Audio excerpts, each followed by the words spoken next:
Somebody pressed a sharp point into this guy's skin 61 different times. Not for decoration, not for status. And here's the part that gets me. Every single mark lines up with a spot in his body that was already falling apart. 5,300 years old, frozen in the Alps. And the tattoos on him might be the earliest medical treatment we've ever found, 2,000 years before anyone in China supposedly invented acupuncture. We think of tattoos as decoration, right? A way to look a certain way, mark an occasion, say something about yourself. What we don't usually picture is a tattoo as medicine, something put there not to be seen, but to be felt, in exactly the right spot for exactly the right reason. Sounds too clinical for the Stone Age, too precise. Except the evidence has been sitting frozen in a glacier since 1991, just waiting for somebody to actually count the marks properly. 2 hikers found him in September of that year, up in the Ötzi Alps, right on the Austria-Italy border. Everyone's first guess was a modern climber who'd gotten lost and died. Wrong. What they'd actually stumbled onto was the oldest fully intact human body anyone's ever dug up. A guy who died somewhere around 3,300 BCE, preserved so well by the ice that scientists could study his skin, what was in his stomach, even the food stuck between his teeth. They called him Ötzi. For a long time, the research just chased the obvious stuff. How'd he die? What'd he eat? What was he wearing? Meanwhile, there was something on his skin that took decades to really nail down, partly because 5,000 years had darkened his skin enough that the marks were almost invisible to the naked eye. Faint lines, small clusters of parallel strokes, a handful of X-shapes, scattered across his lower back, his knees, his ankles, his wrists. Doesn't sound like much on its own. Ancient people got tattoos. That's not exactly breaking news. But once researchers started mapping these things out properly and cross-checking them against Ötzi's actual skeleton, a pattern showed up that was way too specific to be a coincidence. Turns out Ötzi's body was in bad shape by the time he died. His spine shows serious degeneration, arthritis in the knees and hips, all the signs of somebody who spent decades walking steep terrain and pushing his body hard. Lay a map of his tattoos directly over a map of his joint damage, and they land in almost the exact same places.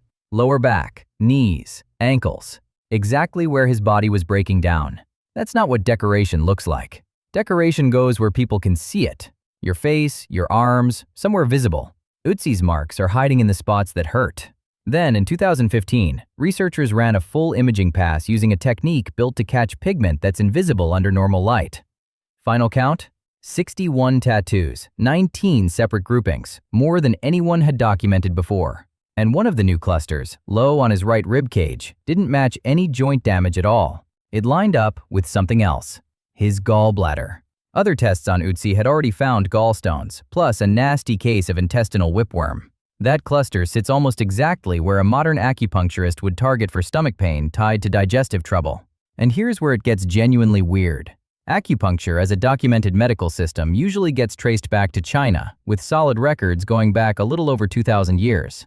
Ötzi died more than 5,000 years ago.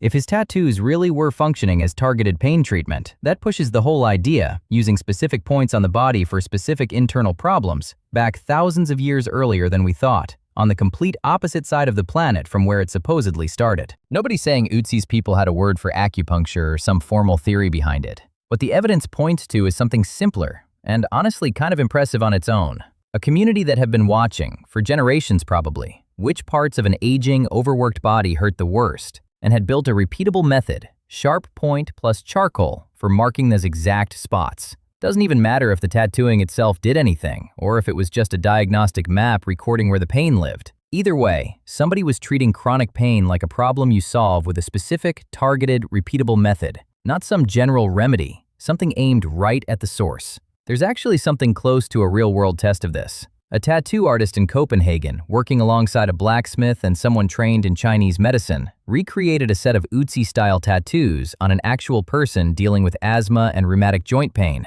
Same relative spots on the body. Not a clinical trial. Nobody's claiming it proves anything about the ancient theory. But the fact that modern acupuncture points and a 5,000-year-old tattoo pattern line up enough that someone would even attempt this tells you how specific the original layout really is.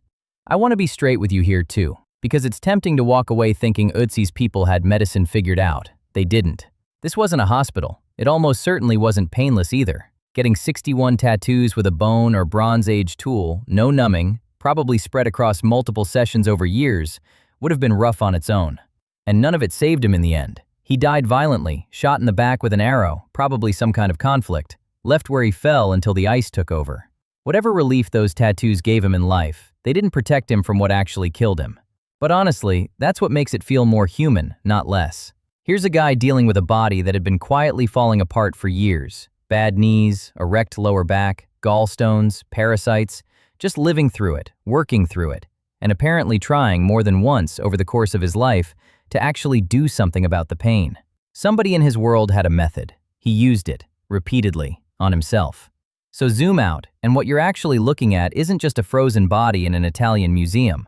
It's one of the earliest physical records we have of a person trying to manage real, chronic pain on purpose, using a specific, repeatable technique on exactly the parts of his body that needed it. Not a legend about ancient medicine, actual marks on actual skin, lined up with actual damage, still readable 5,300 years later.